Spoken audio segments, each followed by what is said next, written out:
છે કે 30 વર્ષથી પૂર્ણ બહુમતીની સરકાર બીજેપીની હોવા છતાંય વિપક્ષોની સભામાં માણસો મોકલવા પડે છે સભાને ડિસ્ટર્બ કરવા માટે, તો એ મને એવું લાગે છે કે ભાજપની સૌથી મોટી નિરાશા દેખાઈ આવે છે, એમાંથી હતાશા દેખાઈ આવે છે.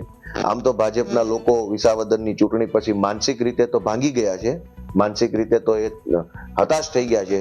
હવે ખરેખર વાસ્તવિક રીતે પણ હારે ત્યાં સુધીની સંઘર્ષ અમારો બાકી છે. અરવિંદ કેજરીવાલ ઉપર દિલ્હીમાં વારંવાર કાળી સહી નાખવી અને જૂતા ફેંકવાના બનાવો પણ બન્યા છે. જ્યારે પોલીસ તપાસ થઈ અને ત્યારે જે જૂતા ફેંકવાવાળા અથવા સહી નાખવાવાળા પકડાયા એના કનેક્શન દૂર દૂર સુધી અન્ય કોઈ પાર્ટી સાથે નહોતા.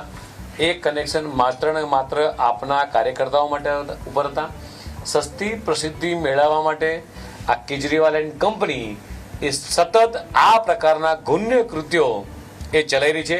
એને ફરીથી પ્રસિદ્ધિ મેળવવા માટે જાતે ને જાતે જ એ પોતે પોતાના કાર્યકર્તાઓના માધ્યમથી એ જૂતા ફેંકી અને કેજરીવાલ એન્ડ કંપની આ પ્રકારના ગુન્ય કૃત્ય કરીને મીડિયામાં દેખાવાનો પ્રયાસ કરી રહી છે. પહેલા તો મારે ગોપાલભાઈને વિનંતી છે અને એની પાસે જાણવું પણ છે કે ગોપાલભાઈ તમે આ જૂતા ફેંકવાની શરૂઆત કરી હતી એ તમે કોના કહેવાથી કરી હતી અને શા માટે કરી હતી, અને એ જ તમારી શરૂઆત છે જાહેર જીવન.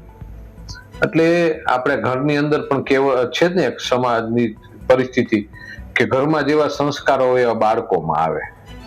એટલે તમે શરૂઆત કરી છે તમને દેખાઈ રહ્યું છે. અને બીજું, ભારતીય જનતા પાર્ટી ઉપર આક્ષેપ કરવો બહુ સહેલો છે, પણ ભારતીય જનતા પાર્ટીના કાર્યકરની અંદર સંસ્કારો છે. એ આવું કોઈ પણ હિત કાર્ય કરે નહીં અને ક્યારેય પણ ન કરે.